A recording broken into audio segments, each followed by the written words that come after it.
Olá pessoal, me chamo Victor Feliciano dos Santos Ramos e irei apresentar meu trabalho de iniciação biotecnológica 4, intitulado Estonas desacetilases, potencial alvo terapêutico em tripanosomatídeos, o qual fui orientado pela professora Juliane Cola Fernandes Rodrigues e coorientado pela Gabriele Santos e Bruno Versosa.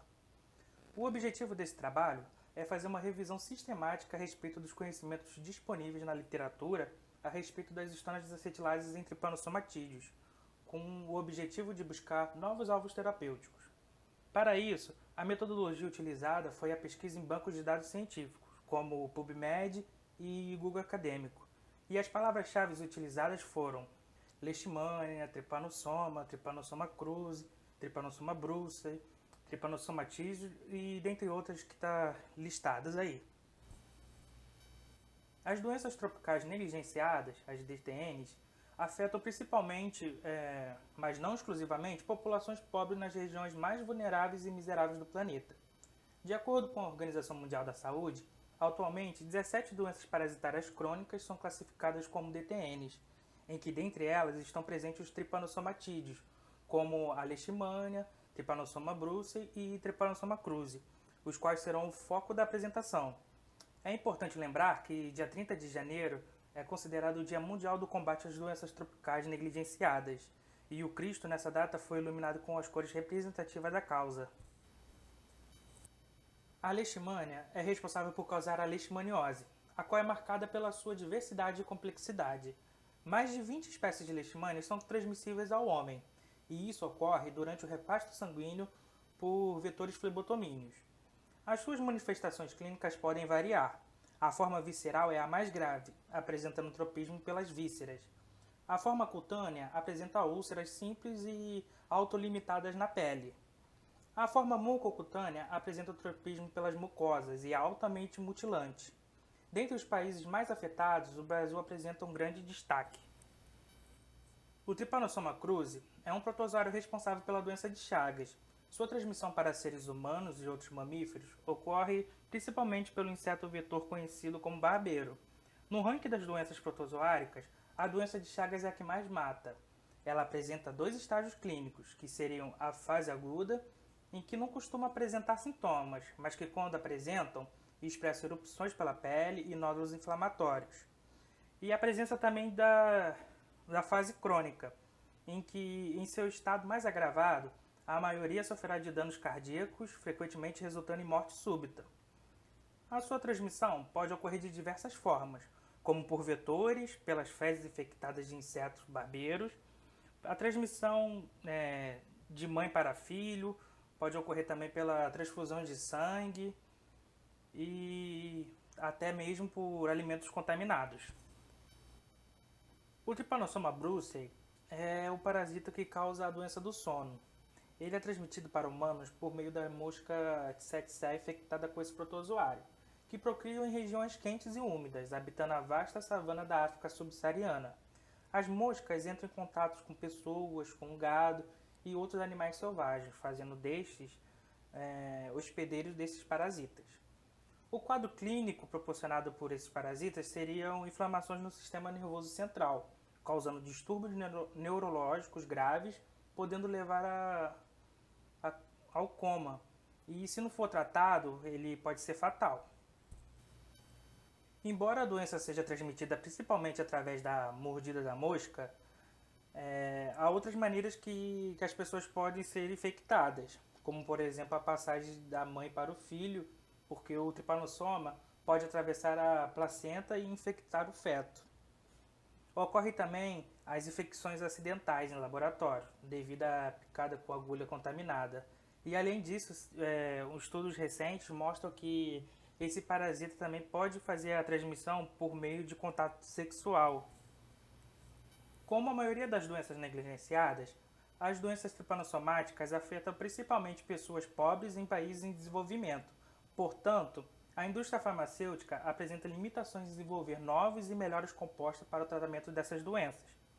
O Programa de Medicamentos para Doenças Negligenciadas, o DNDi, é uma organização que não apresenta finalidade lucrativa de pesquisa e auxilia no desenvolvimento de novos medicamentos. Atualmente, a quimioterapia disponível ao combate a esses protozoários seriam Em Trypanosoma cruzi, o uso de benzimidazol, já em Trypanosoma brucei, o uso de posaconazol e fexinidazol, e em Leishmanias temos a utilização de antimoniais pentavalentes, a metilfosina, anfotericina B e as pentamidinas. É importante ressaltar que nenhum dos tratamentos disponíveis é considerado ideal para o tratamento dessas enfermidades, pois não consegue eliminar completamente os parasitas, além de apresentarem elevada toxicidade, tratamentos de longa duração, reações adversas, além de promover a resistência desses parasitos.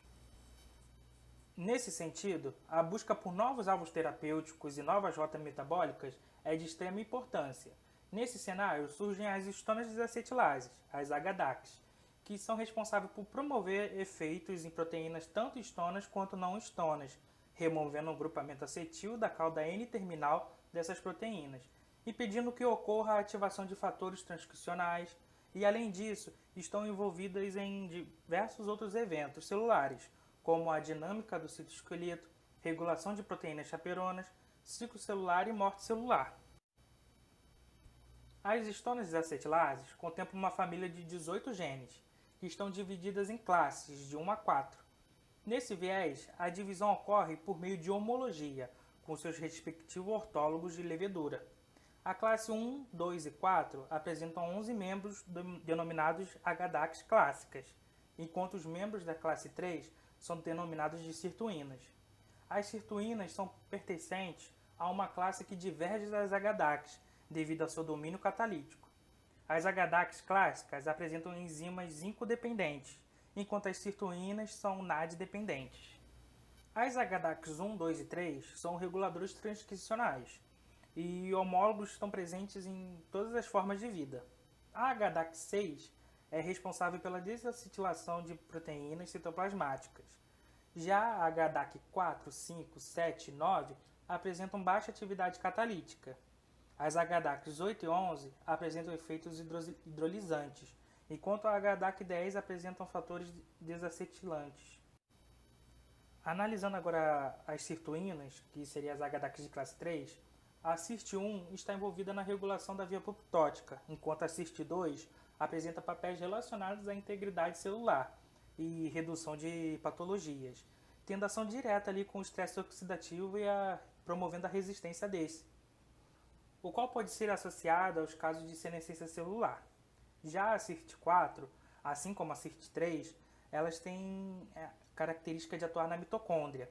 Esses membros apresentam interações principalmente com proteínas não histonas, promovendo ações como atividades catalíticas.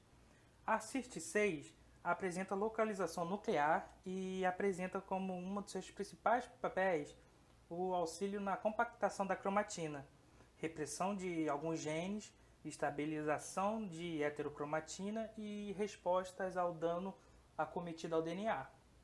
E a SIRT7, e última, também apresenta localização nuclear e está associada ao nucleolo. E aqui a gente consegue ver mais ou menos a dispersão das HDACs em células humanas, onde que a gente pode encontrá-las. Analisando agora as histonas desacetilases em Trypanosomatídeos, a primeira sirtuína descrita em protozoários da família Trypanosomatídeo foi proteínas homólogas a LM-CIR2-RP1, encontradas em Leishmania major. Atualmente, são descritas 8 tipos de sirtuínas em Trypanosomatídeos, todas homólogas à sirtuína 1 presentes em seres humanos, e pertencentes à família da CIR2-RP1. Elas foram encontradas em Leishmania major, Leishmania infanto, Leishmania amazonense, Trypanosoma brucei e Trypanosoma cruzi. O Trypanosoma brucei apresenta 4 ortólogos da HDAC referente às classes 1 e 2, humanas, em que a TBDAC1 e TBDAC2 correlacionam-se com as histonas desacetiladas de classe 1, enquanto a TBDAC3 e TBDAC4 apresentam similaridade com as histonas de classe 2. As funções que essas enzimas exercem apresentam características cruciais para a sobrevivência e continuação do estado proliferativo desses parasitos. TBDAC1 e TBDAC3 promovem a repressão de genes. Já a TBDAC2 e TBDAC4 exercem influências no processo do ciclo celular da fase G2, resultando em atraso na iniciação da mitose. Além disso, ela pode influenciar diretamente o evento da replicação do DNA nuclear ou até mesmo modular a transcrição de genes importantes para a homeostase do ciclo celular. O Trypanosoma cruzi apresenta duas sequências que codificam lisina desacetilase, apresentando assim homologia com a H-Dax6 humana. Em Leishmania infanto foi descrita a sirtuína LI-CIR2-RP1, que além de apresentar funções de desacetilase, também apresenta funções de ADP e ribosilação de proteínas, como a alfa-tubulina, apresentando correlações diretas com a despolimerização dos microtúbulos ou até mesmo inibindo a sua montagem. A função de desacetilação de tubulina também foi descrita para essa espécie. Já em Leishmania amazonense foi descrita a LA-CIR2-RP1, que apresenta alguma especificidade com substrato e é capaz de desacetilar proteínas de alto peso molecular, porém as suas funções ainda não estão muito bem caracterizadas. Nos trypanosomas foram encontrados através de análises filogenéticas genes que codificam 3 proteínas relacionadas à sirtuína 2, que seriam homólogos a CIR2-RP1, a sirtuína CIR2 de Saccharomyces cerevisiae, enquanto os homólogos CIR2-RP2 e CIR2-RP3 são estreitamente relacionados às proteínas bacterianas CIR4 e às sirtuínas de humanos CIR5, respectivamente. Em Trypanosoma brucei foram descritas 3 sirtuínas. A sirtuína TB-CIR2-RP1, descrita por estar associada à cromatina nuclear e por sua função sobre o controle e reparo de DNA, e as sirtuínas TB-CIR2-RP2 e TB-CIR2-RP3, descritas por estarem localizadas exclusivamente na mitocôndria desses parasitos, cujas funções ainda não se sabe ao certo. E aqui a gente pode observar as regiões em que podemos encontrar essas histonas, nos trypanosomatídeos. Um exemplo já bem estabelecido na literatura da importância dessas enzimas para a sobrevivência e propagação da leishmaniose, por exemplo, é por meio da imunomodulação dos fagócitos mononucleares das células dos hospedeiros, que no caso seriam os macrófagos, desacetilando a região promotora de óxido nitrosintase, ocasionando a repressão da expressão do óxido nítrico, que seria altamente nociva a essas células. Sabendo um pouco da importância das HDACs, o uso de inibidores de histona desacetilase apresentou grande potencial nesse estudo. Os inibidores são conhecidos por promover a regulação positiva de proteínas anti-apoptóticas, resultando em morte celular, dano oxidativo ao DNA, inibição da HSP90, que é importante para a sinalização intracelular, e ativação da autofagia. Dentre os inibidores, o projeto a qual faço parte no laboratório no PEX-B, o FRJ Xerém, vem estudando os efeitos da tubastatina A em Leishmania amazonense, com resultados iniciais promissores. A tubastatina A é um inibidor altamente seletivo da H-Dax6.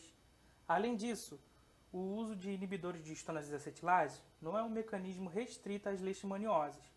Estudos têm mostrado o potencial dos inibidores naturais e sintéticos no tratamento terapêutico em outros trypanosomatídeos, como por exemplo o uso de tricostatina A, que foi um dos primeiros compostos inibidores a serem descobertos, o qual foi isolado da Streptomyces, e é altamente seletivo para H-Dax6 também. Nesse contexto, a tricostatina A foi utilizada como método terapêutico em Trypanosoma brucei e Trypanosoma cruzi, em que no primeiro promoveu a inibição da proliferação celular proveniente da hiperacetilação de histonas, enquanto este último não foi observado intervenção na proliferação celular, mas que foi capaz de bloquear a metaciclogênese.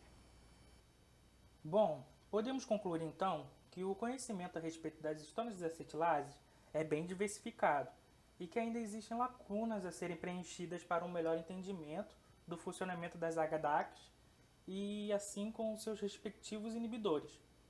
Embora o conhecimento restrito, as pesquisas levantadas reforçam que as histonas desacetilases apresentam uma via de tratamento com elevado potencial terapêutico em protozoários, como Trypanosoma brucei, Trypanosoma cruzi e espécies de Leishmania, intervindo na homeostase celular desses parasitos. Obrigado pela atenção.